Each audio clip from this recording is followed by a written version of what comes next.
Bonsoir à toutes et à tous dans le Seigneur. Bienvenue dans votre émission Eau de vie. J'espère que vous allez tous bien. J'espère que vous êtes remis de votre journée, qu'avec votre famille, vos amis, vos collègues, tout se passe bien et que vous remettez toutes choses entre les mains du Seigneur. Donc aujourd'hui, on va continuer les enseignements ou l'exhortation sur la soumission de la femme en fait envers son mari. Toujours dans le thème, dans la grande séquence de la famille. Et dans l'audio précédent, en fait, on a parlé de l'histoire, on a poursuivi avec les conséquences, en fait, d'une famille ou de la gestion d'un couple tel que Akab et Jézabel. Donc, pour ceux qui n'ont pas entendu cela, qui n'ont pas vu les conséquences et vraiment l'impact, c'était vraiment poussé par l'esprit de revenir dessus et de pointer vraiment du doigt l'histoire de cette famille-là pour qu'on voit les conséquences parmi même nos générations. Il faut vraiment que vous puissiez reprendre, si Dieu vous y conduit, ces audios-là précédents pour comprendre quelles sont les ampleurs de nos actes, quelles sont les conséquences de nos actes quand nous les posons et quand nous ne respectons pas ce que Dieu a mis en place dans notre vie. Quand nous ne respectons pas la volonté de Dieu et quand nous voulons faire qu'à notre tête ou quand vraiment il y a du désordre familial, et il y a des conséquences qui y sont. Et donc dans l'audio précédent, j'en parlais beaucoup, le Saint-Esprit en parlait beaucoup, par mon intermédiaire, parce qu'il y a des choses qu'il fallait cibler, il y a des choses qu'il faut casser dans les familles. Certaines familles qui ne sont pas éduquées selon le Seigneur ont des problèmes comme cela, ou certaines familles qui sont ignorantes et qui ne veulent pas se tourner vers le Seigneur aussi ont ces mêmes problèmes-là. Et les conséquences sont pareilles, voire pires. Et Dieu aussi, par sa grâce, peut vous tendre à écouter ces enseignements-là pour que vous puissiez ressaisir votre famille parce qu'il n'est pas trop tard en fait. Tant que votre famille est encore sur terre, tant que votre famille est encore vivante, il n'est pas trop tard pour relever les choses et pour, pour remettre l'ordre dans sa famille. Donc c'est important de revoir les audios précédents, de s'appuyer toujours sur la parole, que le Seigneur vous donne vous amène, touche votre cœur, qui vous convainc de sa parole en profondeur et qui ne vous convainc pas de mes paroles, de moi, mais qui vous convainc de sa parole. Et voilà. Donc, aujourd'hui, nous allons continuer, nous allons poursuivre cette séquence de la famille avec la soumission de la femme. En parlant en fait d'un autre schéma de couple maintenant qui a désobéi aussi au Seigneur d'une façon, on va parler de Sarah et Abraham.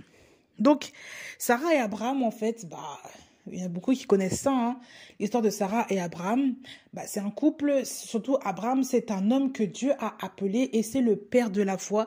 C'est le premier, en fait, à suivre Dieu. En fait, c'est le premier homme sur terre c'est le père de la foi. C'est le premier qui a cru en Dieu, qui a suivi Dieu et que Dieu a vraiment décrété sa promesse, en fait, de postérité sur toute la terre alors que Abraham avait un certain âge et que sa femme aussi avait un certain âge. Ça veut dire que aujourd'hui, par exemple, c'est comme si on vous dit qu'un homme de 90 ans, en fait, Dieu dit à un homme de 90 ans, 100 ans, 110 ans, 80 ans, tu vas avoir un enfant et que sa femme aussi, à peu près du même âge, ou en tout cas vraiment archiment ménopausée, en fait, que cette femme-là aussi va avoir un enfant, mais qui va avoir un enfant de manière naturelle, sans implant, sans les gestations, tout ce qui est médecine, machin qu'on voit aujourd'hui, sans tout ça, mais juste par Dieu. Et cet homme-là a cru en Dieu.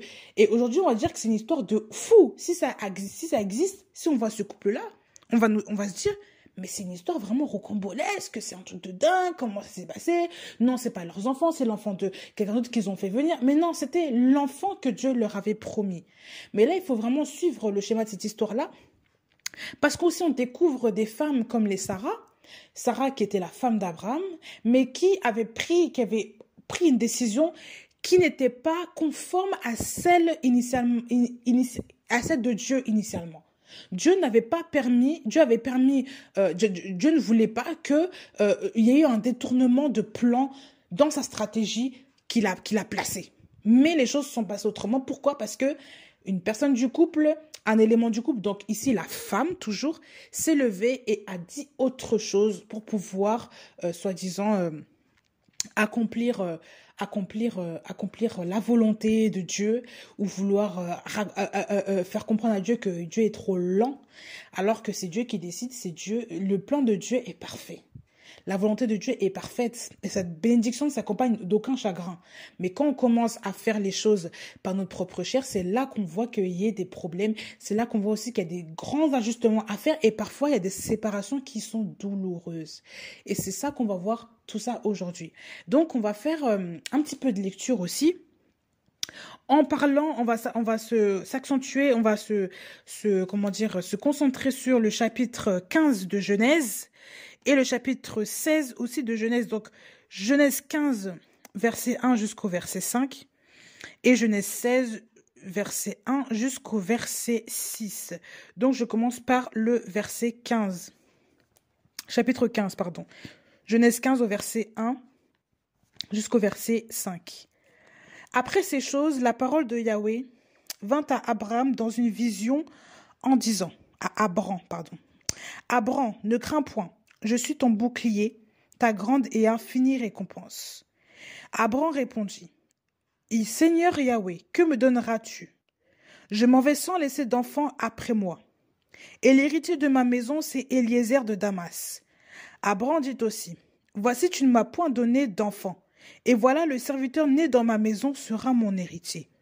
Et voici la parole de Yahweh vint à lui en disant, celui-ci ne sera pas ton héritier, mais celui qui sortira de tes entrailles sera ton héritier. Puis l'ayant fait sortir dehors, il lui dit, lève maintenant les yeux au ciel et compte les étoiles si tu peux les compter. Et il lui dit, ainsi sera ta postérité. Verset 6, excusez-moi. Et Abram crut en Yahweh qui lui imputa cela à justice. Ici, on voit dans ce premier paragraphe, cette première partie du coup, que Dieu a une conversation avec Abram dans une vision et il lui dit clairement, je suis ta grande et infinie récompense. Je suis ta récompense. Dieu se fait récompense grande et infinie pour Abraham. Il se fait récompense. Ça veut dire c'est comme un gain, un trophée, une victoire. Mais là, on voit que dans la vision, Abraham, en fait, il répondit au Seigneur, que me donneras-tu? Et le poids d'Abraham, c'était que, il dit qu'il n'a pas d'enfant. Il n'a pas d'enfant, il ne laissera pas d'enfant. Après lui, il n'y aura rien.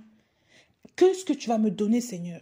Tu me dis que tu es ma grande récompense, mais que vas-tu me donner? Mon héritier, aujourd'hui, c'est Eliezer de Damas, c'est celui qui est né dans ma maison. Je n'ai pas d'héritier, tu ne m'as pas donné d'enfant. Et on voit en cela, dans ce qu'il dit, le poids, le fardeau aussi du Père.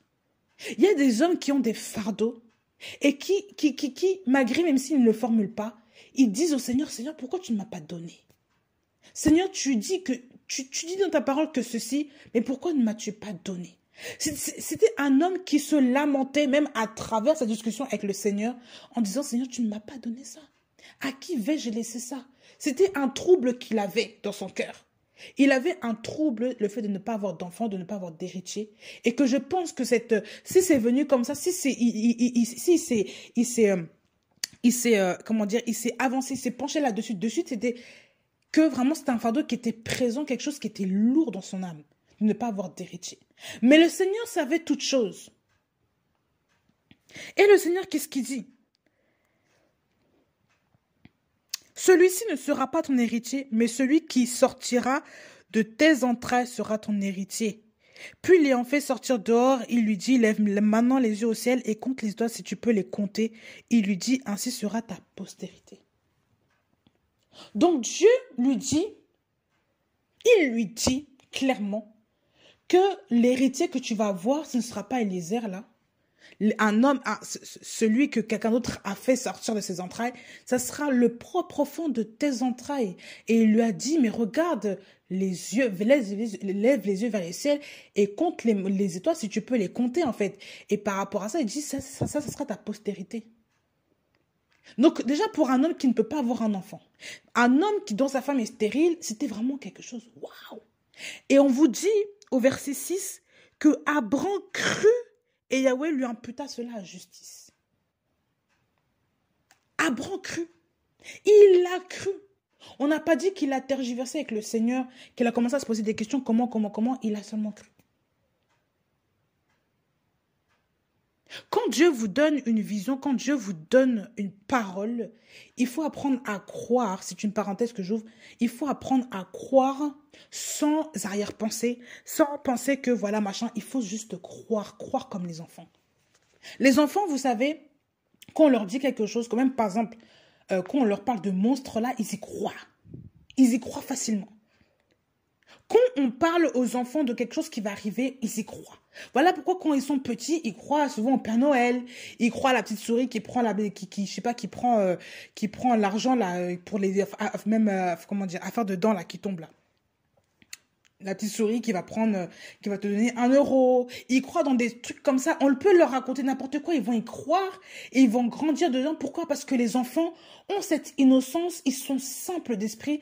Ils n'ont pas tous ces obstacles-là que nous avons dans notre cœur. Ils n'ont pas toute cette réflexion-là. Ils sont innocents. Ils sont purs de tous les jugements que le monde peut avoir concernant quelque chose. Ça veut dire que tu peux semer n'importe quoi dans leur cœur. Ce sera une terre qui sera... c'est une terre vierge, les enfants. C'est une terre qui est vierge. Tu peux semer quelque chose, les choses vont pousser tranquillement parce qu'ils vont vraiment croire en ce que tu leur dis. C'est pour ça aussi qu'il ne faut pas mentir aux enfants concernant ça. Il faut leur expliquer les choses selon leurs mots, mais il ne faut pas mentir parce qu'ils vont grandir avec ce mensonge-là. Et je vous décourage aussi, entre parenthèses, de dire aux enfants que le Père Noël existe. Il faut arrêter de dire ces choses-là. Ou que ceci existe, que le Saint-Père là, machin, Saint-Nicolas, je sais pas, ça existe. Non. Par contre, Dieu existe, ça oui. Mais ce sont les parents qui font les cadeaux aux enfants. Ce n'est pas le Père Noël. Il faut arrêter aussi ces histoires de croque-mitaine là ils vont croire des bêtises et ça va rentrer dans leur inconscient, ils vont grandir avec moi. Il y a des choses qu'on m'a dites depuis petite, j'ai cru que c'était vrai jusqu'à quand moi j'ai vu la réalité devant les yeux, je dis ah mais c'était pas vrai. Mais depuis petite, on vous a ramené ça, c'est resté dans votre tête. C'est pour ça que les enfants, quand ils sont petits, c'est là qu'il faut vraiment asseoir la parole, il faut vraiment amener aussi, il faut faire comprendre que Dieu existe. Et non pas que les choses imaginaires, les fables de ce monde, les contes, les faits, tout ça, ça existe. Ça c'est vraiment des bêtises. Et il faut être comme ces enfants. Il faut être comme Abraham dans la foi. Parce que vous êtes enfant de Dieu. Vous êtes enfant de Dieu. Et pourquoi est-ce que Abraham a vu la promesse de Dieu? Parce qu'il a été simple dans son cœur, il a cru. Et bien que là aujourd'hui, Dieu nous confond. C'était un homme qui avait quand même de l'expérience dans la vie. Abraham avait un certain âge. C'était un vieillard, un papy. Il avait beaucoup d'expérience. Mais malgré cela, quand Dieu lui parle, il a cru. Il a cru comme un petit enfant que cela pourrait arriver. Aujourd'hui, si on vous dit que vous avez 52 ans en tant que femme, on vous dit que tu vas avoir des jumeaux l'année prochaine. 52 ans, j'abuse. 70 ans. On vous dit que tu vois l'année prochaine, tu vas avoir des jumeaux, tout ça, machin. Si Dieu vous parle clairement, il y a beaucoup de femmes qui vont dire ça, ce n'est pas Dieu, ça c'est le diable. 70 ans, moi qui n'ai pas eu d'enfant, c'est maintenant que tu vas te lever et me dire que j'ai des enfants. Va commencer à écouter n'importe quoi, va commencer à regarder Internet, va commencer à aller voir le médecin pour commencer à confirmer si cela peut être possible ou pas. Vous allez commencer à chercher, vous allez commencer à réfléchir parce qu'aujourd'hui, vous avez tellement de connaissances sur les choses que vous n'êtes plus, vous n'êtes plus pur, vous avez des ronces dans vos cœurs qui empêche aussi cette foi-là de sortir de manière naturelle et de manière vraiment à engendrer un fruit. Mais cet homme-là était vieux, était plus vieux que la plupart d'entre nous aujourd'hui. Il avait la foi, il a cru en Yahweh, la Bible dit. Il ne s'est pas posé 1000 questions. Il a seulement cru et Yahweh lui imputa cela à justice. Ça veut dire qu'il fut juste parce qu'il a cru en Dieu. Il faut croire lorsque Dieu vous dit quelque chose qui vous paraît impossible. Malgré votre âge, malgré votre condition, malgré la situation de votre mari, on a peut-être dit que votre mari était stérile. On a peut-être dit que c'était impossible. On a peut-être dit que vous-même, vous étiez Impossible pour vous de porter un enfant. Mais qu'est-ce que Dieu lui a dit? Qu'est-ce que Dieu lui vous promet? Qu'est-ce que Dieu a mis dans votre cœur? Quelle est la vision qui sort? Qu'est-ce que Dieu a mis qui veut que vous mettiez foi dedans? Mais oui, il faut croire. Il faut seulement croire. On ne nous a pas dit de réfléchir, de tergiverser, parce que ça, ce n'est pas de Dieu. Quand il y a trop de soucis, trop de complications, machin, tout ça, ça vient parce qu'il y a trop de connaissances aujourd'hui et parce qu'il y a trop aussi de choses qui nous empêchent d'atteindre seulement la vérité. Il y a trop d'informations aujourd'hui qui empêchent les hommes d'avoir la vérité. Alors que dans le jardin d'Éden, par exemple, Dieu avait dit clairement à Adam, mais mange seulement l'arbre, mange de tout arbre du jardin, mais ne mange pas celui qui a la connaissance du bien et du mal, parce que quand tu le verras, en fait, tu vas mourir. Connaissance du bien et du mal. Parce que là, on voit déjà qu'il y a la confusion, il y a déjà le trouble. Et s'il connaît ce qui est bien, ce qui n'est pas bien, il va être troublé. On lui a seulement dit, tu manges de tout sauf de ça. Mais parce que tu commences à voir les choses, tu commences à comprendre, tu commences à détecter, c'est là que voilà, le péché arrive. Le manque de foi aussi que certains ont, c'est par exemple, lorsqu'on vous dit quelque chose, Dieu vous dit quelque chose, et quelqu'un d'autre va venir contredire ce que Dieu a dit, comme le diable a fait dans le jardin d'Éden. Dieu va vous dire qu'il faut que tu fasses ça seulement, fais seulement ça, ne fais pas le péché, fais seulement ça, fais ça, tu verras, ça va marcher.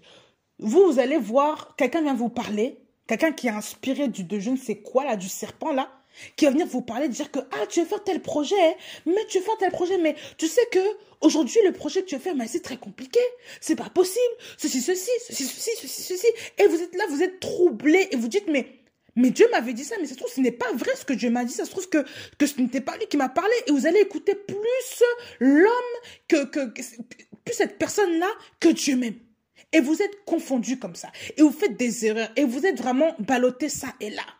Parce que vous écoutez trop les gens. Et moi, je vous assure, c'était mon cas. Même pour mon mariage, c'était quelque chose. C'était quelque chose. C'était un combat terrible. Les gens se sont levés, mes propres parents. Ma propre mère s'est levée et a dit des choses qui n'étaient pas conformes à ce que Dieu m'avait dit dès le départ. Même l'ennemi en songe, j'étais combattue par rapport à ce mariage-là. Parce que je prie au Seigneur que le Seigneur touche mon mari, que le Seigneur touche mon mari, que le Seigneur touche mon mari. Mais le Seigneur me disait, accroche-toi, n'abandonne pas. Et beaucoup de gens me disaient, mais ça, c'est pas valable, ça, c'est comment, ça marche. Mais Dieu m'avait déjà parlé, en fait, à moi. Qu'est-ce que Dieu vous a dit? Mettez Dieu toujours dans vos affaires. N'excluez pas Dieu de vos projets. N'excluez pas Dieu lorsque vous attendez quelque chose. N'excluez jamais. Parce que Dieu est le géniteur de votre projet. Dieu est celui qui met la graine en vous. Et cette graine-là, plus vous lui faites confiance, ça va prendre de l'ampleur et un jour, ça va paraître. Mais il y a des gens qui ne veulent pas de la grossesse divine là. Ils ne veulent pas de cela. Et ils attendent seulement que les hommes leur parlent pour savoir si vraiment ils sont enceintes ou pas. Spirituellement, je parle. Il y a des gens qui tuent les grossesses des autres par leurs paroles parce que d'autres acceptent aussi d'avaler, d'entendre n'importe quoi. Des eaux amères, des eaux qui vont tuer ton propre fœtus. Vous acceptez d'entendre des choses qui ne sont pas conformes à ce que Dieu vous avait dit. Mais comment voulez-vous que votre projet réussisse demain? Comment voulez-vous? Comment voulez-vous? Il y a des choses il y a des gens qu'il faut arrêter d'écouter tout simplement. On ne suit que Dieu. Mais il y a des gens qu'il faut arrêter d'écouter. Il faut arrêter de prêter les oreilles à tout et n'importe quoi. Et sachez une chose, que ce n'est pas de Dieu. Quand Dieu vous dit A et que quelque chose d'autre vous dit B, sachez que là, il y a l'ordre du diable dedans, que le diable veut toujours confondre. Quand vous avez déjà la pleine conviction, la pleine et claire connaissance que ce que vous faites là est beau, que vous marchez selon Dieu, que Dieu même vous confirme par A plus B que c'est ça. Vous avez la paix dans votre cœur. Vous savez que Dieu, parce qu'en fait, tout enfant de Dieu sait quand Dieu parle. Tout enfant de Dieu qui a une intimité réelle avec Dieu, il sait quand Dieu lui parle, il sait quand Dieu confirme ça. Il le sait. Mais quand vous voyez quand même qu'il y a des défis dans votre vie, que vous marchez avec Dieu et que tout d'un coup, une parole remet en doute tout ce que vous avez entendu et que cette parole-là amène le trouble, amène la confusion, amène la détresse, amène ceci, cela, sachez que ce n'est pas Dieu qui est derrière. Comment est-ce que Dieu peut vous dire A et demain, ensuite, il vous dit B ou l'instant d'après, il vous dit B? Ce n'est pas Dieu qui est derrière tout ça. C'est pour ça qu'il faut vraiment remettre ses oreilles en Dieu. Et parfois, pendant un temps que vous êtes en grossesse spirituelle, pendant un temps que vous êtes en gestation spirituelle, qu'un enfant va sortir de là, ça veut dire que votre Isaac, votre promesse va sortir. Il faut parfois apprendre à rester seul. Il faut parfois apprendre à fermer ses oreilles et à fermer aussi sa bouche pour ne pas commencer à exploser à tout le monde que vous voulez ça. Même aux plus proches, parfois il faut se taire parce que vous ne connaissez pas le cœur des gens. Le cœur des gens souvent sont remplis de défauts, sont remplis de soucis, sont remplis de problèmes d'appréhension et ils vous transmettent ça comme des flèches. Et vous êtes là, vous êtes atteint, spirituellement vous êtes atteint. Vous commencez à tomber dans la dépression, vous commencez à dire que Dieu m'a menti, soit depuis le début, donc ce n'est pas Dieu qui m'a parlé. Mais moi j'ai parlé comme ça, je vous assure. Je me disais, mais Seigneur, mais est-ce que c'est toi qui parles ou c'est qui? J'étais troublée dans mon âme. Parce que j'écoutais trop les gens. Mais le Seigneur m'avait dit, mais à cette même année-là, l'année prochaine, dans cette même période, tu seras marié. Moi, j'étais là, je fais, mais Seigneur, avec tous ces combats, c'est dur. C'est dur. Pourquoi? Parce qu'on veut trop se confier aux gens. On veut trop se confier aux gens. Mais la même année même, l'année qui suivait, à la même période, j'étais mariée. Et c'est là que j'ai vraiment vu que malgré nos détresses, Dieu, lui, n'abandonne pas ses promesses. Malgré tout ce qu'on veut faire, Dieu n'abandonne pas ses promesses. Parce que vous ne savez pas ce que les hommes ont contre vous. Parfois, ce sont des personnes seulement qui vous en veulent d'avancer et qu'elles ne voient aucun progrès même dans leur vie. Parfois, ce sont ces personnes-là qui vont être contre vous. Pourquoi? Parce qu'elles voient que Dieu vous a parlé et que Dieu, elle, ne leur parle plus. Donc, elles vont commencer à vous troubler avec, mais est-ce que c'est vraiment la volonté de Dieu? Mais est-ce que vraiment Dieu veut ça? Mais est-ce que toujours de remettre des choses en question? Ou vous dire que vous n'êtes pas spirituel, que vous ne priez pas, vous priez mal. Elles vont commencer à remettre votre vie, en fait, entre parenthèses. Elles vont commencer à remettre votre foi, même voir votre conversion, entre parenthèses. Moi, on m'a carrément dit, hein, mais tu n'es pas converti. On m'a carrément sorti des phrases qui pouvaient même anéantir beaucoup de chrétiens. Et parfois, ça ne vient pas de l'extérieur, ça vient de la famille même, de votre sang. C'est pour ça qu'il faut faire attention. Il faut vraiment être vigilant à ce qu'on voit et à ce qu'on entend. Il faut être vigilant à nos 5 sens. Quand nous portons une grossesse, nous ne pouvons pas commencer à nous livrer à manger n'importe quoi. Et manger, quand je dis manger, là, c'est vraiment avaler des cochonneries spirituelles. Quand quelqu'un vous dit quelque chose, vous êtes là, vous mangez le fruit qu'il vous donne. Mais non. Vous êtes en grossesse spirituellement, il faut vous protéger. Il faut vous protéger. Ce n'est pas tout le monde qui doit avoir, qui doit avoir accès à votre vie spirituelle comme ça. Qui doit avoir accès à vous dire toutes ces choses-là. Évitez aussi de vous confier à n'importe qui. Pour ne pas recevoir aussi des flèches bizarres. Souvent même, ça va être votre pasteur. Votre leader spirituel. Pour ceux qui en ont. On voit ça aussi souvent, cette histoire de contrôle. Les fausses prophéties, oui, Dieu ne m'a pas montré ça. Affaire de mariage, c'était grave. On peut vous dire, mais ton mari, là, ça, c'est un blanc. Ton mari, c'est un noir. Ton mari, c'est un chinois. Mais c'est parce que tu veux, là. Ça, moi, j'ai pas vu ça. Hein. Moi, Dieu ne m'a pas montré ça. Dieu ne m'a pas montré du tout que tu allais te marier avec ce genre d'homme-là. Dieu ne m'a pas montré. Ou alors, là, non. N'espère pas avoir ce travail-là. Le travail là que tu veux là, il faut attendre d'abord 10 ans avant d'avoir le travail que tu vas avoir. Il faut attendre d'abord 10 ans d'expérience avant d'avoir ce poste-là. Tu ne peux pas grimper comme ça vite. Ou la maison là, ça demande d'avoir des économies. Tu économises pendant 5 ans. 5 ans. Et pour l'instant, tu restes encore dans ton appartement. 5 ans, tu économises pour avoir la grande maison là. Il faut attendre le temps de Dieu. C'est ce que les gens vont te dire. Attends, ma fille. Attends mon fils, sois sage, patiente. Et pendant ce temps-là, vous n'avez pas la conviction, vous n'avez pas la paix. Vous n'avez pas la paix. Vous savez, je vais vous dire et je vais vous ouvrir encore une parenthèse. Il y a des gens, ils vont vouloir vous ralentir parce qu'ils ne comprennent pas votre vitesse. Vous voyez, il y a différentes voitures. Il y a des voitures, de sport. Il y a des voitures normales, là. Il y a aussi des charrettes. Il y a aussi, vous voyez, les vieilles voitures d'antan, là. Il y a des voitures qui roulent à des vitesses elles ne peuvent pas dépasser. Il y a aussi des voitures de sport, des Lamborghini, des Murcielago, tout ce que vous voulez. Et il y a aussi des voitures lambda de tous les jours qui peuvent se conformer à la vie présente. Mais il y a aussi des charrettes et des vieilles voitures anciennes. Et spirituellement, vous avez aussi des vitesses comme ça. Je ne dis pas que vous êtes des voitures, vous êtes comme des biens. Mais spirituellement, votre vie n'est pas la même que l'autre. Même selon les voitures d'aujourd'hui. La puissance de la Mercedes ne sera pas la même exactement qu'une Peugeot. À une année près. La puissance d'une telle voiture ne sera pas la même. Le turbo, le moteur ne sera pas la même. La configuration du système ne sera pas le même, sachant qu'une voiture ne pourra pas supporter comme une autre voiture. La puissance, le nombre de chevaux ne seront pas les mêmes. Même la qualité de l'essence n'est pas la même. On voit le gasoil, on voit diesel, on voit essence.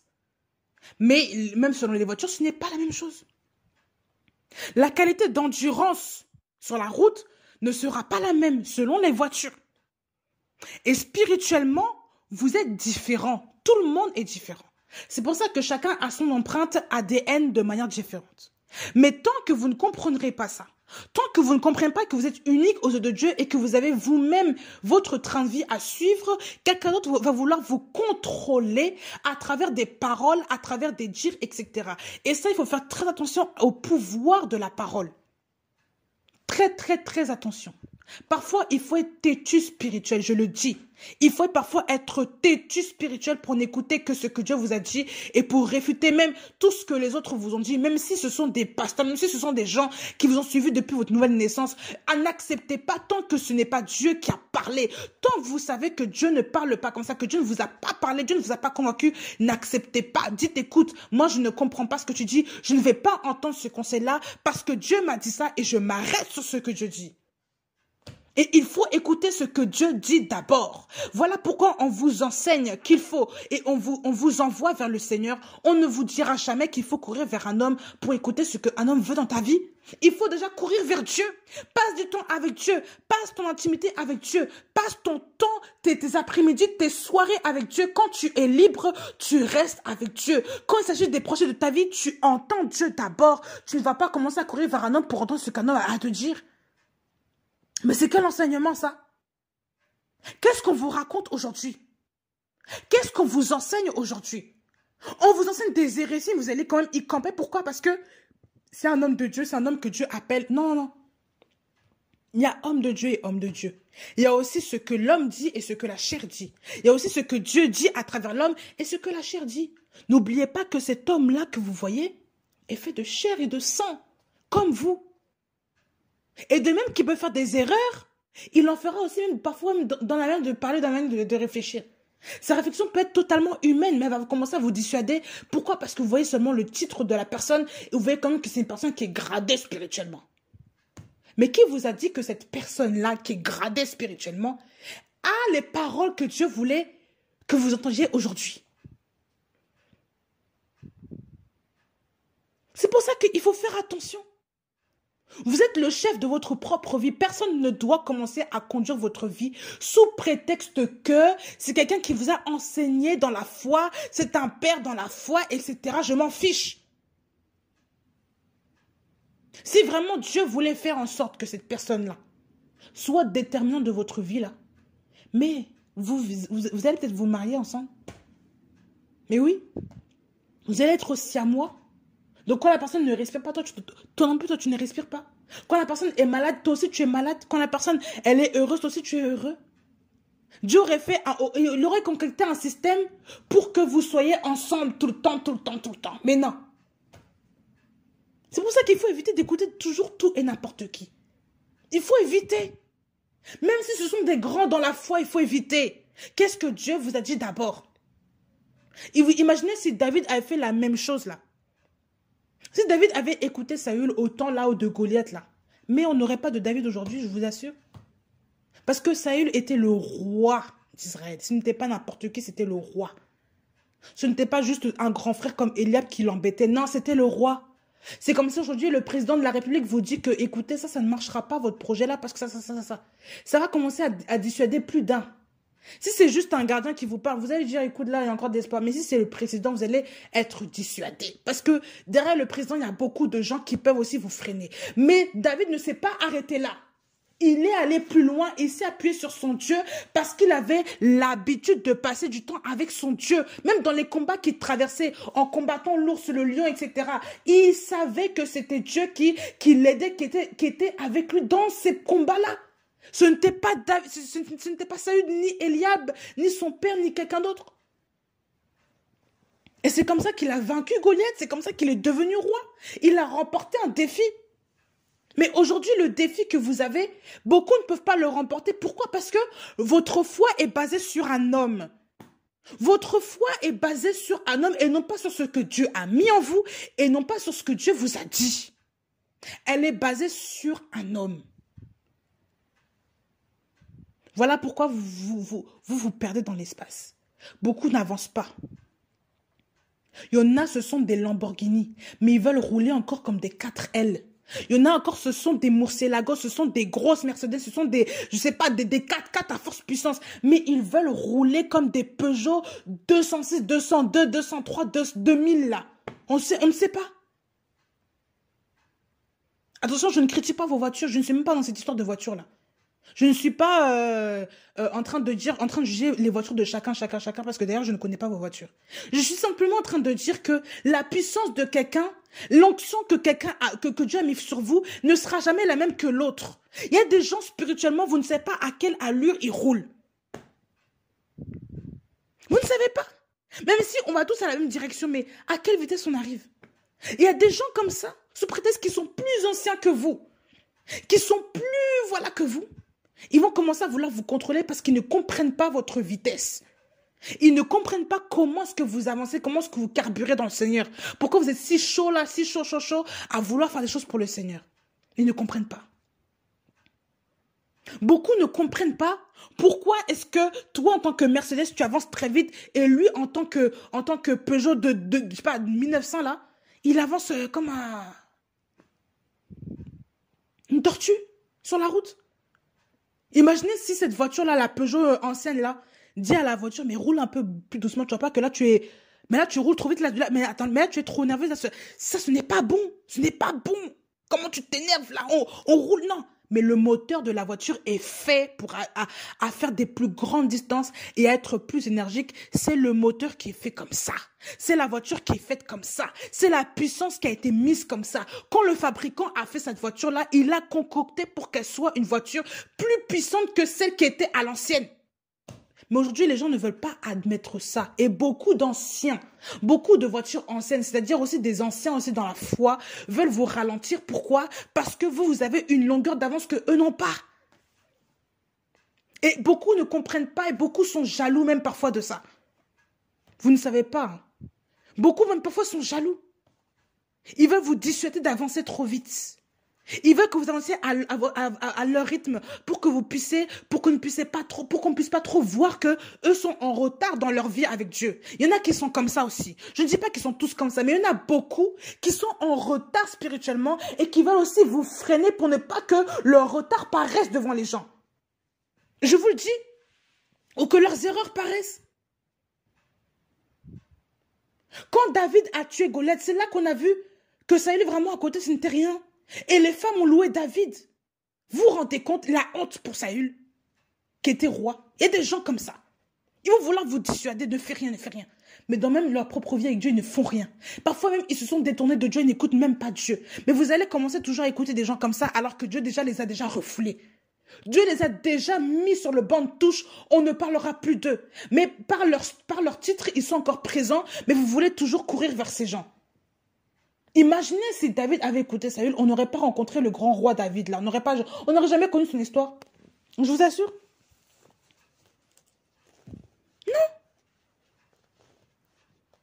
Il faut savoir écouter Dieu. Il faut savoir croire comme les enfants, croire de manière simple comme Dieu.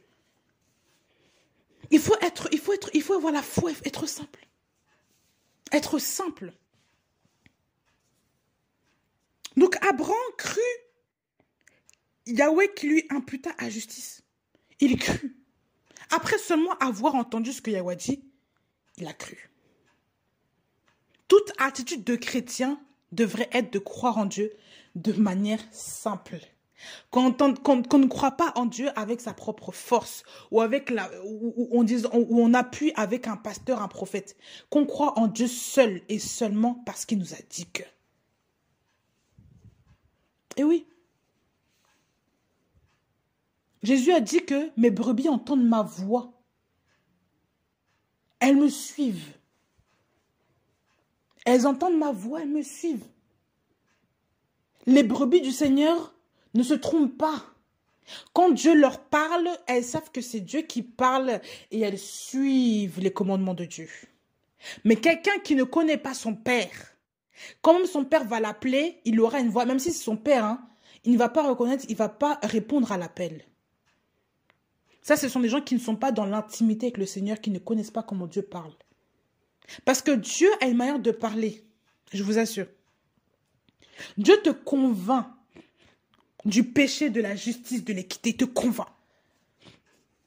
Mais Dieu aussi te convainc à travers sa parole et il te convainc quand il te parle, il te donne un moyen pour que tu puisses reconnaître que c'est lui. Parce qu'il est ton père. Il veut que tu le reconnaisses. Il ne veut pas te laisser dans le brouillon, dans la confusion. Dieu n'est pas un papa de confusion. Il est celui qui éclaire. Il est le chemin, la vérité, la vie. Ça veut dire qu'il est la voie. Il est ce qui est vrai. Il est la vie. C'est pour ça qu'il faut suivre Dieu.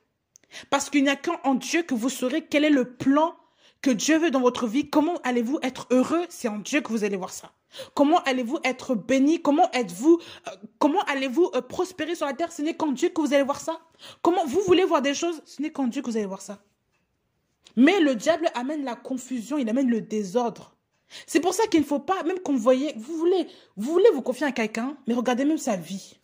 Est-ce que c'est une personne qui a une vie ordonnée? Si c'est une personne qui a une vie quand même ordonnée, stable, elle va vous dire, va prier le Seigneur, demande au Seigneur ce qu'il te dit. Va voir le Seigneur.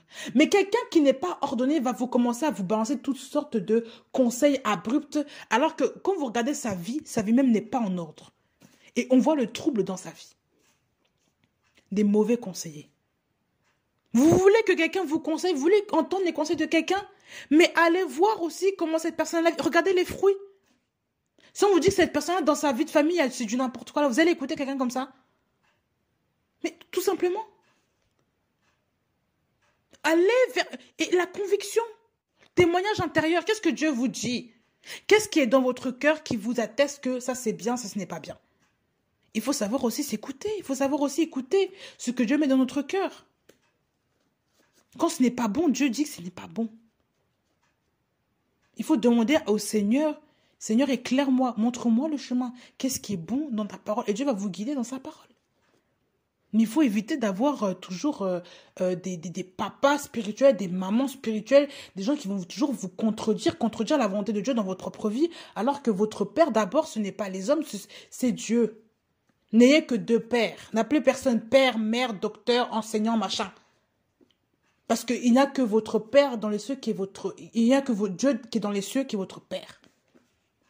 Il faut revoir, il faut relire la Bible pour que certaines choses soient remises en place. Il faut éviter ces choses-là. Toujours avoir des tuteurs spirituels, ce n'est pas bon. Ça, ce n'est pas de Dieu. Dieu peut permettre dans un premier temps, dans un temps, que vous soyez accompagné par une personne, que vous soyez vraiment guidé par une personne. Mais ça, c'est selon sa volonté. Mais si c'est tout le temps pour vos décisions de vie, pour une décision grave de mariage, là, vous allez commencer à mettre quelqu'un aussi même dedans. Est-ce que c'est cette personne-là qui va embrasser votre conjoint, votre conjointe? Est-ce que c'est cette personne-là qui va commencer à vivre avec l'autre? Est-ce que vous allez vivre à 3? Non, vous allez vivre à 2. Et des choses qu'on ne demande pas à tout le monde. Il y a des choses qu'on demande au Seigneur parce que le Seigneur vit en nous. Donc, il sait ce qui est bon pour nous. Il sait ce qui sera bon pour l'autre. Mais il ne va pas commencer à inviter une tierce personne à venir alors que cette personne-là ne vivra pas avec vous.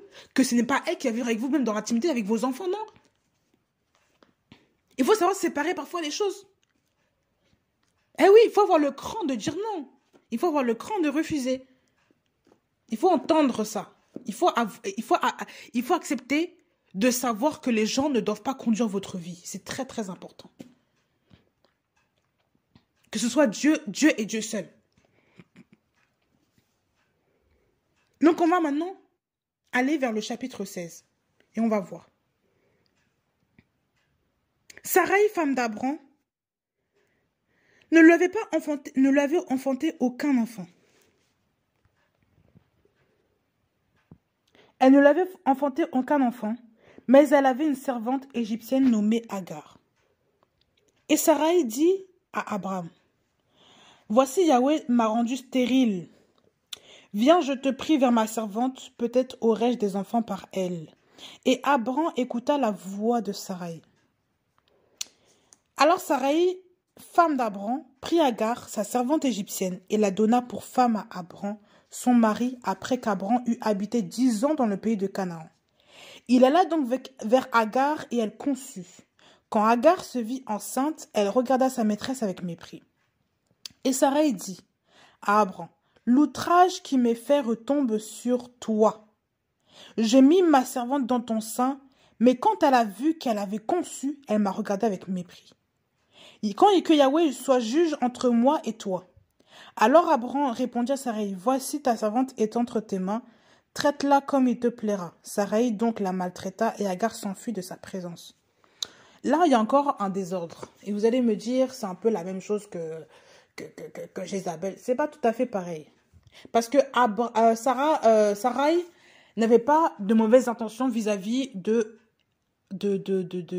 Abraham ni comment ça s'appelle, de Agar. Elle n'avait pas de mauvaises intentions au départ, mais sa mauvaise vision des choses l'a conduit à faire le contraire de ce que Dieu voulait. Sa mauvaise vision des choses l'a conduit à faire le contraire de la volonté de Dieu. Et la Bible précise bien que Abraham écouta la voix de Sarai. Vous voyez ce que je vous ai dit à l'instant là. Il y a des gens qui se lèvent, il y a des hommes aussi, on va revenir dessus, qui se lèvent dans votre vie pour vous dire quelque chose. Ils sont dans le même projet que vous. Mais au lieu d'écouter seulement ce que Dieu vous a dit dès le départ, vous allez écouter cette personne-là. Et vous serez maintenant dans le désordre. Et vous serez maintenant dans le désordre parce que vous allez suivre les instructions de l'autre alors que ce n'était pas à suivre. Peut-être que Abraham s'est dit que, malgré ça, après j'ai entendu Dieu, ça fait trop long, je vais écouter ma femme parce que peut-être qu'elle a plus des raisons que moi. Mais non. Non. Et ça représente aussi une manigance. Parce qu'elle dit bien que Yahweh m'a rendu stérile. Yahweh m'a rendu stérile, il n'y a rien à faire. Donc écoute, va voir Agar là. Pour que on ait des enfants par elle. Le manque de foi, l'incrédulité, le manque de vision et par-dessus tout, le désordre. C'était un désordre. Et après, elle se plaint de ce qui lui arrive parce que sa servante la regarde avec mépris, avec dédain, et elle commence à maltraiter la servante et elle commence à faire des problèmes. Au point que, qu'on va voir plus tard, Ismaël va en sortir. Donc Ismaël, c'est le fils d'Agar, il va en sortir, Agar et Abraham. Il va en sortir cet enfant-là. Et cet enfant-là, plus tard, Dieu dira que, par Sarai, il dira, qu'il confirmera qu'il faut que les deux enfants se séparent. Il faut qu'il y ait une séparation. Et vous croyez vraiment que ce genre de choses-là fait du bien à une famille? Abraham a dû se séparer de son fils aîné qui était Ismaël. Mais pour garder sa famille déjà présente qui était avec Isaac et Sarah. Donc ce désordre-là qui a été causé par la femme a été un sujet de destruction, un sujet de confusion. Je vous assure, ce projet-là qu'elle a mis en place n'était pas de Dieu, cette vision-là n'était pas de Dieu. Dieu lui a bien dit à Abraham que je vais te donner un héritier qui viendra de tes entrailles. Pas non plus des entrailles d'Agar, mais de tes entrailles. Sauf que Abraham et Sarah ne font qu'un. Ils sont mariés. Abraham n'est pas marié, il n'est pas marié avec Agar. Il est marié avec Sarah. Ça veut dire que les entrailles, si Dieu même parle dans un couple à l'entraille d'un homme, il parle aussi à celle de sa femme. Parce que dans le plan de Dieu, ce n'est qu'avec elle même qui doivent concevoir. Ce n'est qu'avec elle qui doit concevoir. Mais le désordre a fait que cette femme a voulu mettre en place une stratégie, un plan qui n'est pas de Dieu et qui a conduit à créer des problèmes au sein de cette famille. Au point qu'il y a eu la fuite de la servante. Il y a eu l'éloignement d'Ismaël de son père.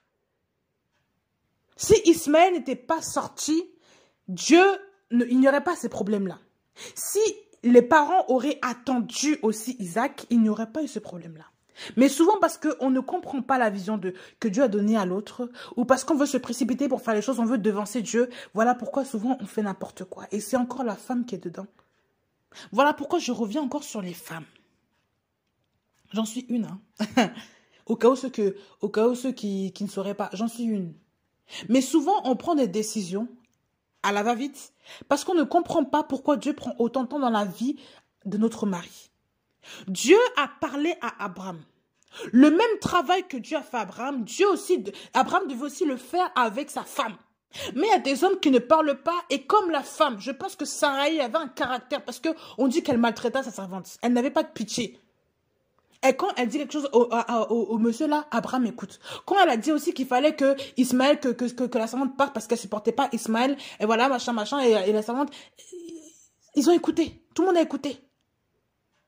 Ah, c'était pas une femme simple. Sarai, quand vous lisez l'histoire là, observez bien son caractère, elle avait souvent les décisions, elle n'était pas simple.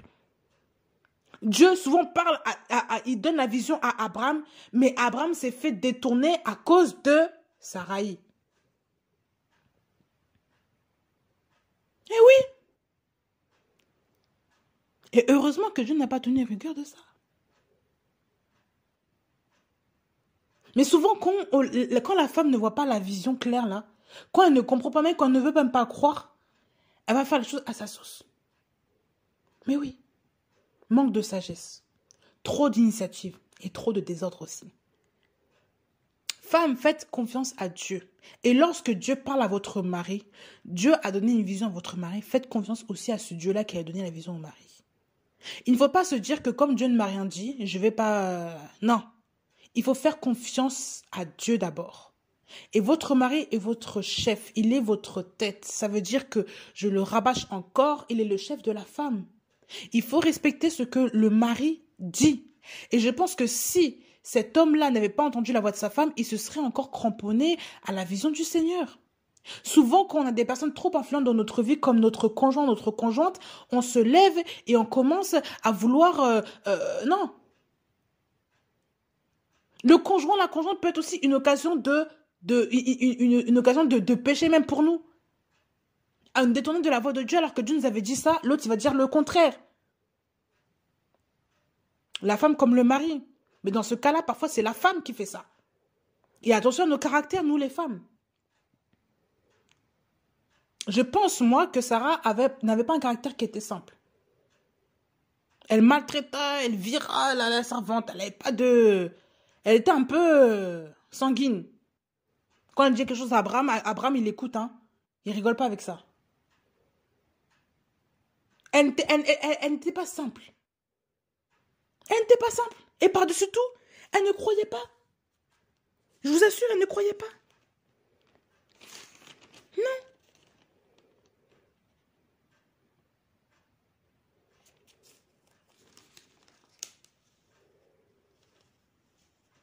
On va ça au verset 18, hein.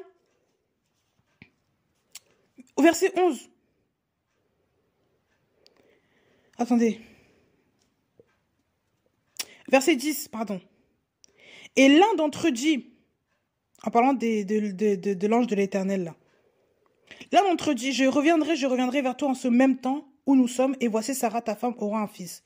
Et Sarah écoutait à la porte de la tente qui était derrière lui.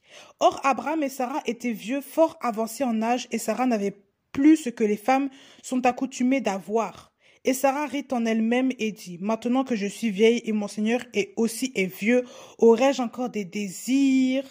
Et Yahweh dit à Abraham, pourquoi Sarah a-t-elle ri en disant, serait-il vrai que j'aurai un enfant étant vieille comme je suis? Y a-t-il quelque chose qui soit difficile à Yahweh? Je reviendrai vers toi à cette époque, en ce même temps où nous sommes, et Sarah aura un fils. Et Sarah le nia en disant, je n'ai point ri, car elle avait peur. Mais il dit, non, car tu as ri. Et ces hommes se levèrent de là et regardèrent vers ces hommes. Voilà, on va s'arrêter là. Mais, vous voyez que Sarah n'était pas une femme, était une femme qui n'avait pas, elle était dure de cœur.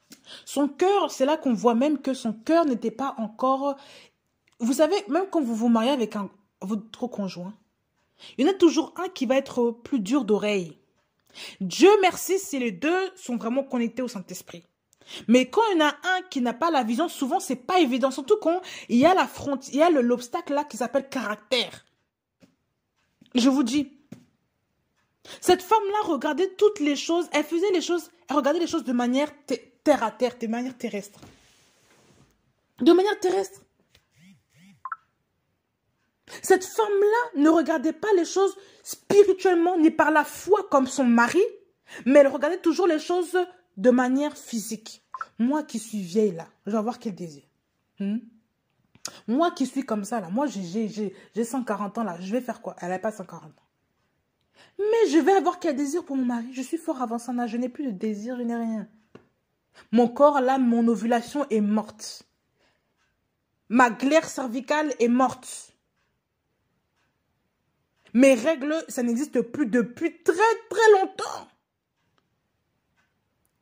J'ai vu combien d'enfants naître sous mes yeux. Aujourd'hui, j'ai voulu faire les choses par moi, avoir un fils, machin, machin. Vous êtes là encore, vous dites que moi j'aurai un fils. Et elle rigola en elle-même. La moquerie. Eh oui, elle ne croit pas. L'incrédulité aussi de votre conjoint, de votre conjointe, peut être un fléau dans votre famille. Voilà pourquoi ces hommes-là ont parlé à Abraham, il dirait qu'elle aura un fils. Et c'est après, en fait, qu'elle nia, elle dit que non, moi, j'ai pas rigolé. Et Dieu a dit, si tu as ri, tu as ri. Tu as ri, ne dis pas que tu n'as pas ri, tu as ri. Elle a eu peur. Mais Dieu a dit que tu as ri, pourquoi tu rigoles? Est-ce qu'il y a quelque chose qui est difficile à Yahweh? C'est ça. Là, Dieu voulait montrer qu'elle est difficile. Elle veut compliquer les choses parce qu'elle ne croit pas. Tandis que son mari lui croit. Il a cru. On lui a dit que de tes entrailles, là, tu auras un enfant, il a cru. Mais elle, là, une femme, là, on a dit que, tu vois, est-ce qu'il y a quelque chose qui est difficile pour Dieu? Quand Dieu te dit ça, ça veut dire qu'il te fait comprendre que l'état de ton cœur aussi n'est pas simple. Tu es difficile. Tu as trop de ronces dans ton cœur. Tu es difficile. Et souvent, nous, les femmes, on a ce problème-là. Pourquoi? Parce qu'on est des femmes, on est des mères, on veut essayer d'être préventive et on voit tout en mode alerte. On veut toujours tout prévoir. Il y a des femmes aussi comme ça. Les femmes aiment bien s'appuyer sur leur plan. Au lieu de s'appuyer sur Dieu, on s'appuie sur le plan. Et oui, il faut un plan absolument. Au lieu d'écouter Dieu, Dieu ne va pas forcément... au lieu d'écouter Dieu, qui va parler à l'homme, l'homme va suivre facilement. Il va dire, écoute, Dieu a dit ça, on suit. Un homme spirituel, non, une femme qui n'est pas très spirituelle, va commencer à te voir tout calculer, mais tu es sûr que... Mais Dieu a dit ça, mais comment on va faire ça? Dieu a dit ça là, comment? Non. Il y a des choses qui ne s'expliquent pas. Il y a des choses, il faut juste croire. Vous savez, il faut juste croire. Il faut juste croire, il faut arrêter de vouloir tout planifier, de vouloir tout comprendre, de vouloir ne plus avoir la foi en dépit, à cause des choses de ce monde, des circonstances. Et je vous le dis, il y a beaucoup de femmes qui rateront le ciel juste à cause de ce manque de foi, l'incrédulité dans leur cœur. Il a barré la route au Saint-Esprit. Ben oui, Vous qui n'avez pas la foi, là, vous voulez avancer comment avec le Seigneur? C'est pour ça que souvent, il y a des femmes qui, depuis, devaient avoir certaines choses, mais parce qu'elles n'ont pas la foi, eh ben, elles tournent en rond. En fait, elles sont dans le désert depuis 40 ans, pire que Moïse. En fait, on est là, on traîne dans le désert. Pourquoi? Mais parce qu'on est avec des personnes qui n'ont pas la foi. Il y a des personnes qui n'ont pas la foi. Et vous êtes là, le pire, c'est que vous influencez le mari à faire des mauvais choix. Attention à votre caractère. L'incrédulité est une source aussi de mort spirituelle dans votre famille. La mort de vos projets, la mort de ça. L'incrédulité, le manque de foi. Si vous n'avez pas la vision du Seigneur, demandez au Seigneur de vous éclairer. Demandez, priez avec votre mari si vous êtes chrétien. Si même l'un n'est pas chrétien, priez seul. Si par exemple, vous, homme, vous êtes chrétien, votre femme n'est pas chrétienne. Mais il faut que vous preniez il ne faut pas écouter n'importe quoi. Allez devant Dieu d'abord. Parce que si elle n'est pas chrétienne, ça veut dire que son jugement n'est pas éclairé comme vous. Elle n'a pas la connaissance comme vous l'avez spirituellement. Je ne dis pas qu'elle est bête, elle est moins intelligente. Elle n'a pas l'éclairage et la vision que vous avez reçue de Dieu. Elle ne l'a pas. Mais oui. Vous voyez que votre femme a un fort caractère, mais même si elle a un caractère, c'est vous qui êtes chef, allez d'abord devant Dieu, demandez ce que Dieu veut. Et même si Dieu ne vous explique pas tous les plans, toutes les stratégies, ne réfléchissez pas trop. Parce que c'est comme ça, en réfléchissant souvent, qu'on annule les choses et on tue la foi. Cette femme-là a réfléchi à comment avoir un héritier au point où elle a mis en stratégie. Elle a dit, tu vois, ma servante Agar va lui faire un enfant, comme ça on aura un héritier. Et puis machin, et puis voilà, non. Mais ce n'est pas l'enfant d'Agar. Ça ne devrait pas être son enfant. Ismaël, je vais dire quelque chose de peut-être choquant, mais Ismaël n'était pas le plan initial de Dieu, c'était une sorte de la contradiction. Non. Ça, c'est l'œuvre de la chair. C'est l'œuvre de la chair. Or que Isaac était l'enfant de la promesse. Et on n'a pas compris comment Isaac est arrivé. On n'a pas vu les règles de Sarah. On n'a pas vu forcément l'ovulation de Sarah. On n'a pas expliqué comment Sarah... on n'a pas dit que Sarah se transformait en jeune fille. Pas du tout. On n'a pas expliqué ça. Mais on a seulement dit que Sarah aura un fils. C'est tout. Dieu n'a pas révélé le secret. Il n'a pas révélé le secret de la maternité à Sarah. Il n'a pas révélé le secret de la maternité dans la parole pour comprendre comment Sarah a fait. Sinon, les médecins se seraient peut-être inspirés de ça. Mais non. Aujourd'hui, on ne croit même pas les histoires comme Sarah et Abraham. Pourquoi? Parce qu'aujourd'hui, on n'a pas de preuves scientifiques qu'une mamie peut enfanter un enfant. Mais Dieu, lui, il y a quelque chose... Dieu dit bien, est-ce qu'il y a quelque chose de difficile pour Yahweh? Les hommes aiment bien compliquer les choses alors que Dieu veut parfois les faciliter. Dieu veut faciliter les choses, mais vous aimez compliquer. Pourquoi? Parce que vous ne croyez pas. Et souvent, Dieu ne demande qu'à ce que vous croyez seulement. Croyez seulement et vous verrez la gloire de Dieu. Il faut arrêter de tout calculer. Il faut arrêter de tout tenir de machin. Je ne vous dis pas de ne pas mettre des plans, des stratégies dans votre vie de tous les jours, parce que ça, si ça vous incombe d'être responsable, de faire attention. Parce que souvent, il y a des gens qui mettent la foi au nom de la fainéantise aussi. Attention à ça, je rectifie bien. Dans votre vie de tous les jours, là, vous êtes appelés à vous organiser aussi par rapport à la vie de vos enfants, vie de machin, au travail, etc. Ça, il n'y a pas de problème. Quand on va faire machin. Mais quand Dieu vous dit clairement une instruction, suivez l'instruction, ne réfléchissez pas trop. Et même parfois, Dieu, Dieu va vous donner un plan stratégique à sa manière. Mais en ce qui concerne des choses à venir, parfois que vous ne voyez pas, évitez de toujours vouloir planifier ce que Dieu vous a dit, ce que vous ne comprenez pas. Il faut arrêter. Moi, je suis l'exemple même, je vous dis. Je suis l'exemple même dans mon foyer, dans mon couple. Comment la maman a dit non. Comment on va accepter ça? Comment? Dans sa famille, ça se passe comment? Comment, Seigneur? Seigneur. Les questions, Seigneur m'a dit, mais t'inquiète pas, mais... Et voilà. Non. Une fois, je me questionnais encore dessus, j'étais encore dans mon trouble comme ça.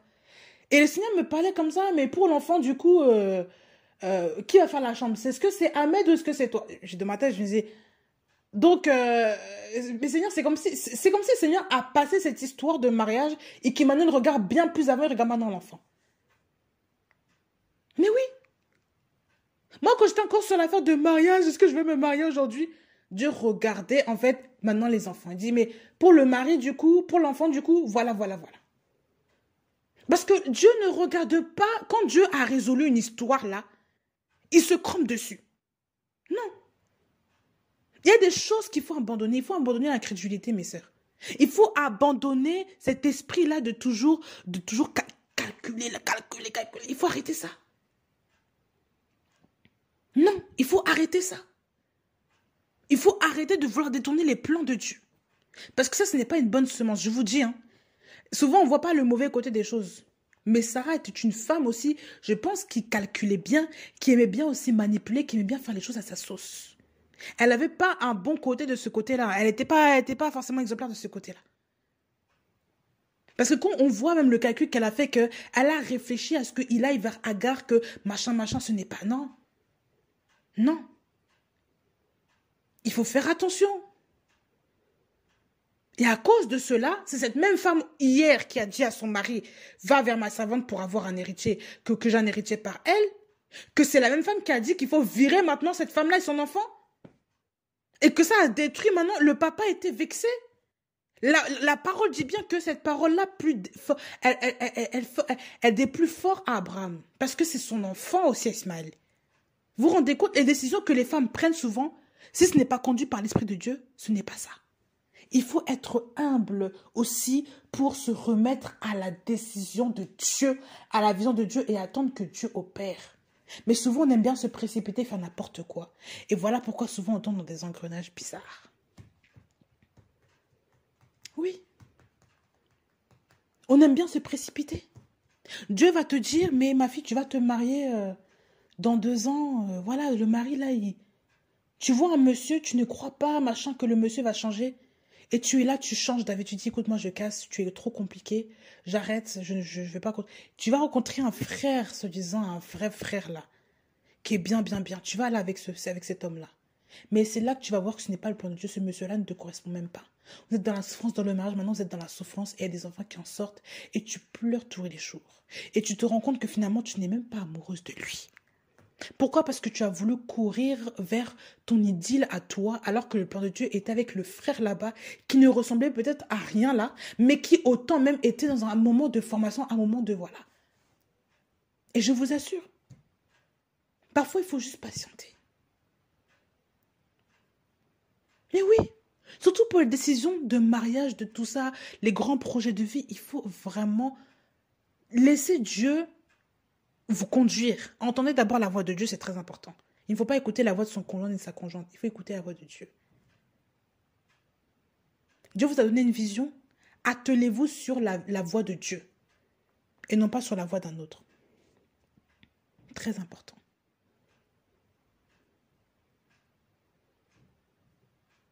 Et moi, tu m'avais dit non, désespère pas. Il y a longtemps même, avant même tout ça, quand j'étais avec cet homme-là, Dieu me montrait un songe. J'avais un songe où Dieu me disait, jeune fille, tu vas te marier.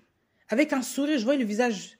C'est le visage d'une... Dieu a pris une image d'une personne pour me dire que j'allais me marier. Mais moi, quand je regardais l'homme, je me disais, mais Seigneur, est-ce que c'est avec lui là que je vais me marier ou Attends, comment ça se passe? Aujourd'hui, je ne vois même pas. Parce qu'aujourd'hui, à l'époque, j'étais vraiment rétrograde, je ne voyais rien. Mais Seigneur me parlait en fait à travers ça et non, je ne voyais rien. Je n'y croyais pas. J'étais comme aveuglée. Et plus le temps passait, et plus j'étais conduite même à prier pour cela. Je me rappelle, hein, je me suis conduite à prier pour cela. À prier pour mon couple. J'étais vraiment conduite par l'esprit à prier pour abandonner la vie passée, même la vie de péché, tout ce qu'on peut avoir, et vraiment rentrer dans une étape de sanctification. Et Dieu m'a parlé. Dieu m'a parlé. Et j'étais poussée à prier d'une manière dont je n'ai jamais prié de ma vie. Et Dieu a fait concourir les choses à mon bien. Pourquoi? Non pas parce que je suis meilleure que quelqu'un d'autre, Parce que j'ai mis ma confiance en Dieu. Même si après, j'ai eu des combats parce que j'ai entendu toutes sortes de voix et je voulais abandonner. Mais Dieu, sa promesse, là, il n'a pas abandonné. Hein. Depuis qu'il t'a dit, je vais le faire, il va le faire. Et parfois, il y a des sœurs, nous, parfois, on aime ça. On se lève, on voit l'homme, on dit, mais Seigneur, là, ce garçon-là, ce garçon de cité, là, qui sort, là, ce garçon de campagne, là, ce villageois, là, c'est lui que j'ai épousé, là. Seigneur, aujourd'hui, je l'aime bien, on est ensemble, voilà, c'est comme ça. Mais Seigneur, moi, enfin, je sais pas, hein, pour moi, c'est pas... En fait, quand même, tu vois l'homme, tu te dis, il n'y a pas d'espoir, en fait. Mais quand Dieu, en fait, même après, dans le temps, là, Dieu te parle, il vous touche, là, tu sens même que la personne a changé, tu te dis, ah, mais il a changé un peu. Hein. Maintenant, il t'écoute, maintenant, c'est plus la même chose. Oh, c'est là que tu vois que le travail de Dieu est en chemin. Je vous assure. Je vous assure. Il faut faire confiance à Dieu. D'abord. À Dieu d'abord. Il ne faut pas forcer les choses. Parfois, il faut faire confiance juste à Dieu. Il faut être simple avec Dieu. Simple. Dieu te dit ça. Oui, non. Et tu écoutes et puis voilà. Il ne faut pas toujours vouloir tout calculer là, avec les yeux de la chair là. C'est pas bon. Non. Ce n'est pas bon. La vision du monde, ça obscurcit. La Bible dit qu'il ne faut pas se conformer à ce siècle présent. Il ne faut pas se conformer à ce siècle présent. On se conforme par ce qu'on voit. On se conforme par ce qu'on entend. On se conforme aussi par ce qu'on mange, par ce qu'on écoute, etc. On se conforme par rapport à ça. Mais quand on est proche de Dieu, là, on se conforme aussi à la parole de Dieu. Plus on est proche de quelqu'un, plus on va être influencé par cette personne-là. Donc, plus vous êtes proche de Dieu, plus vous êtes influencé par Dieu. Mais moins vous êtes proche de lui, plus vous êtes terre à terre, vous allez commencer à voir les choses de manière terrestre et rien ne va fonctionner en fait. Vous allez commencer à voir, non. C'est pour ça que je vous encourage encore à passer du temps avec le Seigneur concernant votre vie. Votre couple-là est vraiment important. Il faut que, même si l'autre n'est pas d'accord, que même si l'autre ne voit pas encore Dieu là dans ses yeux là, spirituels, mais vous le voyez, que vous entendez Dieu, il faut vraiment que vous allez dans la prière et vous écoutez plus Dieu que l'autre. Je ne dis pas qu'il ne faut jamais écouter le conjoint et la conjointe. Mais avant tout, quand Dieu vous dit quelque chose par rapport à votre vie, il faut d'abord écouter Dieu. Parce que c'est lui qui est l'auteur, qui est la fondation de votre couple. Et même si l'autre ne croit pas encore, mais c'est lui qui maintient cette personne-là en vie dans votre couple. C'est lui qui maintient votre couple. Et par votre prière, le divorce ne touchera pas votre maison. Par votre prière, l'adultère ne touchera pas votre maison. Par votre prière, l'insouciance et l'insolence de l'autre ne touchera pas votre maison.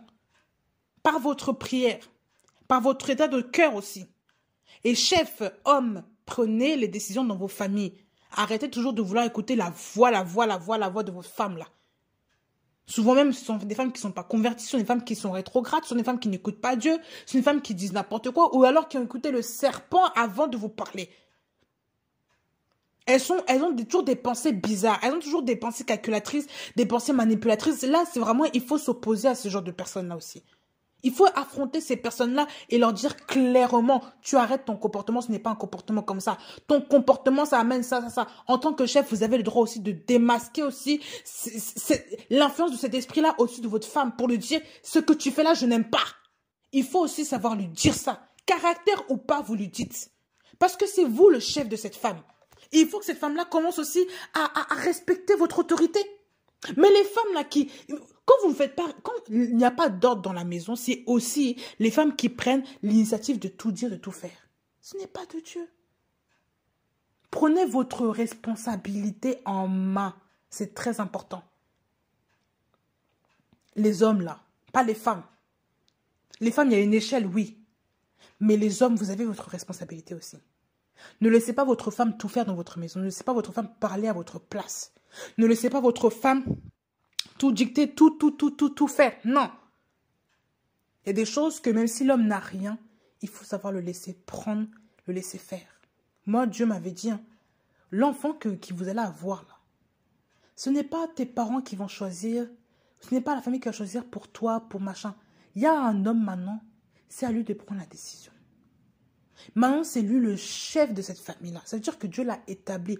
Quand vous devenez chef de votre famille, là, quand vous êtes marié avec la femme, Dieu, c'est comme si Dieu met un manteau sur vous. Et ce manteau-là ne doit jamais être ôté par la femme sous prétexte que l'homme n'est pas converti ou l'homme est converti mais qu'il est un peu trop timide ou que voilà. Non, il ne faut jamais faire ça. Quand Dieu vous met chef, et il vous place à une position d'autorité, c'est une couverture, c'est un habit qu'il met sur vous. C'est pour ça qu'il ne faut jamais ôter, il ne faut jamais arracher ce que Dieu a mis sur un homme. Il ne faut jamais déshonorer le vêtement d'un homme. Il ne faut jamais le mettre à nu. Enlever son autorité comme ça, il ne faut jamais le faire. En tant que femme, ne le faites pas. Votre homme aujourd'hui porte un habit spécial en tant que chef de famille. Il faut respecter cet habit-là.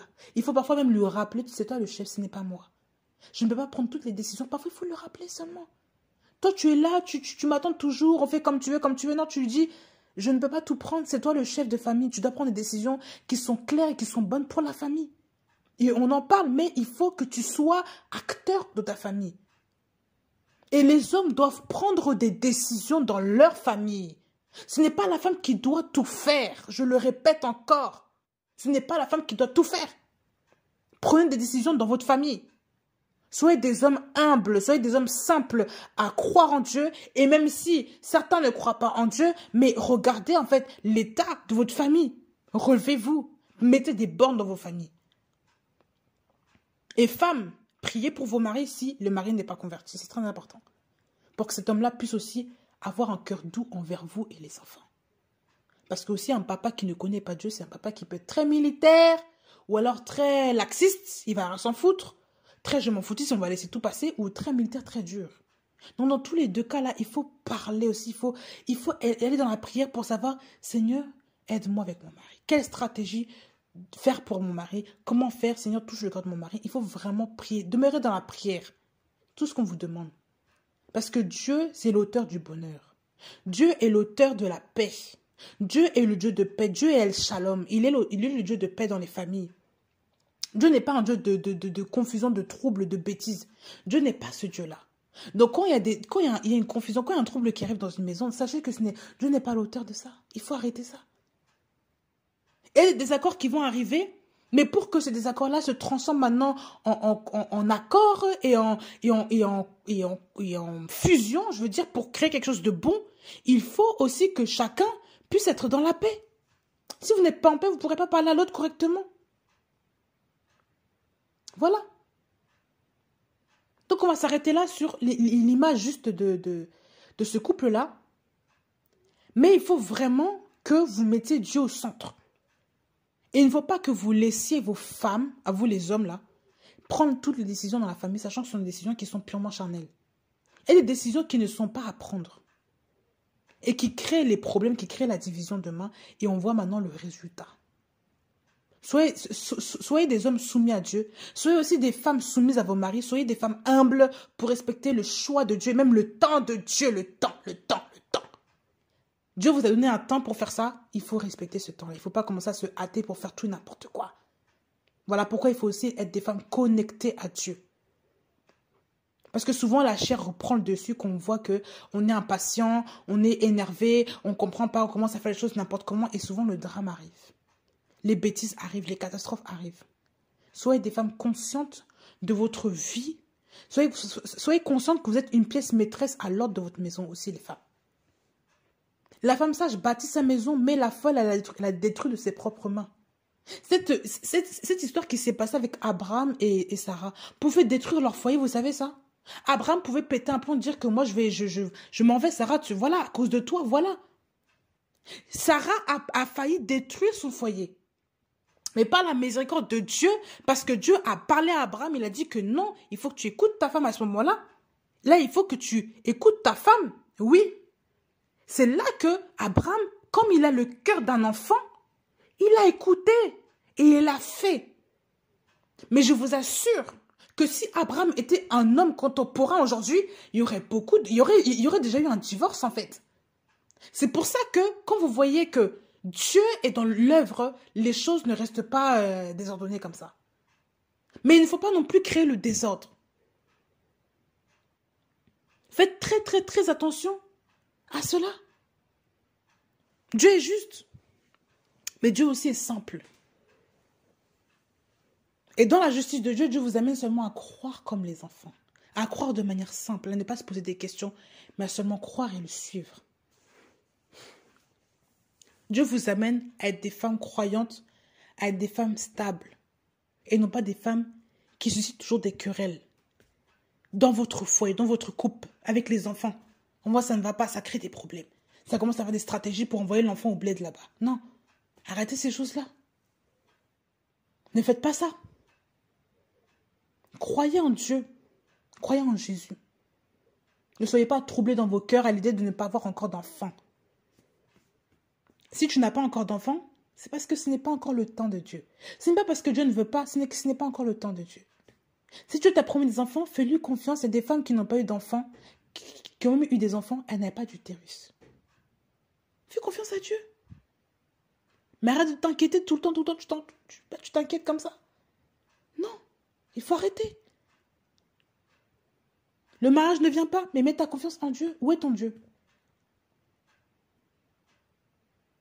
Ceci ne vient pas, ton projet ne réussit pas.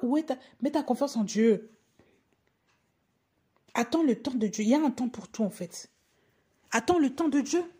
Sois une femme sage, en fait. La femme sage, elle bâtit sa maison. Elle ne cherche pas à détruire, elle bâtit. Ça veut dire qu'elle met des fondements. Mais les fondations, en fait, parfois, vous voyez, quand vous créez une maison, quand vous faites une maison, les maçons, tout ça, il y a un temps de pause, il y a un temps d'attente pour que la fondation se stabilise. Il y a un temps d'attente pour que le ciment qu'ils ont mis, il soit rigide. Si tu commences à construire directement dessus, la maison ne va pas tenir en fait. Parce que la fondation n'est pas suffisamment ancrée, n'a pas pris suffisamment les éléments du sol, tout ça. Il y a un temps pour tout, il y a un temps où Dieu veut établir des fondations dans ta famille avant qu'un enfant arrive. J'ai exhorté une jeune fille, une femme comme ça un jour, qui me disait, oui, comment tu as fait pour avoir des enfants, pour avoir un enfant, machin. Je lui dis, mais moi, j'ai rien fait, moi. C'est quoi cette question-là? Oui, mais machin. Ouais, moi, je ne comprends pas. Et en fait, quand je lui ai exhorté ça, c'est sorti comme ça. Je lui ai dit, mais parfois, tu sais, il y a des choses que Dieu permet dans ta vie qui n'arrivent pas tout de suite pour que tu puisses te stabiliser même dans ton couple. Parce qu'il sait que si les choses arrivent tout de suite, là, vous allez être détruits d'un coup. Parce que les fondations ne sont pas encore bien installées. Il faut que d'abord le sol sèche bien, qu'il soit bien solide pour pouvoir construire encore au-dessus. Mais si vous voulez tout construire d'un coup, là, ça va tout s'effondrer. C'est pour ça qu'il est très difficile, souvent, de vivre avec des personnes qui veulent aller au train de la vie, mais qui n'écoutent pas Dieu. Mais oui. Dieu a un temps et il connaît le temps. Il sait qu'il y a un temps pour tout. Il sait que s'il y a 2 ans, je n'ai pas eu cet enfant, c'est parce qu'il savait que je n'étais pas prête en quoi que ce soit ou que je n'étais même pas stabilisée avec la personne. Mais il sait que maintenant, c'était le temps pour que j'aie cet enfant. Sinon, il l'aurait pas mis avant le mariage, il l'aurait pas mis... Non, il y a un temps pour tout. Il y a un temps. Il y a un temps pour tout. Il faut respecter le temps de Dieu. Même si ça ne fait pas toujours plaisir, mais Dieu met un temps et il faut respecter, honorer ce temps-là. Et c'est là que nous restons dans la volonté de Dieu. Et parfois, on veut trop forcer, on veut commencer à appeler les médecins, commencer à comprendre. Et les médecins aussi nous disent n'importe quoi. Ah, mais tu es stérile, hein. Ah, mais là, il y a 50 fibromes dans ton corps, hein. Les fibromes là que tu as, là c'est stérilité assurée, hein, 1000%. Et Dieu, par sa grâce, confond la médecine. Par sa grâce. Mais les femmes qui ne croient pas, regardez, elles restent pas. Il y en a qui meurent dans leur incrédulité comme ça. Mais Dieu fait grâce aussi à qui veut. Et les femmes, apprenez à compter sur Dieu. Arrêtez de calculer. Oui, date d'ovulation, date de machin pour avoir l'enfant. Et parfois, c'est là même que tu vois, ça ne vient même pas en fait. Oui, contraception, machin. Et là, Dieu te donne un enfant. Il y a des gens comme ça aussi. Mais oui, Dieu confond. Parce que Dieu ne veut pas que vous apprêtez à toujours suivre les méthodes humaines, là, la chair. Vous conformez à ce siècle présent, là. Mais oui. Je vais m'arrêter là. Je vais vous laisser méditer encore sur ces passages. Genèse 15 et Genèse 16. Et vraiment continuer de lire. Pourquoi? Dieu vous parle encore plus. Parce que c'est Dieu qui va vous donner encore plus de révélations qu'aujourd'hui. Et qui va vous révéler encore plus de choses cachées, des choses que vous-même vous ne connaissez pas. Il va vous révéler encore plus. Donc je vous encourage vraiment à continuer à lire, Moi, je vous laisse là, je vous laisse dans votre méditation, dans vos pensées, dans votre intimité avec Dieu et que Dieu vous parle, que Dieu touche votre cœur et que vraiment qu'on puisse se repentir tous devant Dieu si nous avons manqué de foi devant Dieu. Mais que nous puissions croire devant Dieu comme Abraham a cru avec un cœur d'enfant. Donc voilà, c'était votre émission Eau de vie. Je vous laisse dans le Seigneur et prions pour notre condition, pour nos familles. Et à bientôt dans une prochaine vidéo.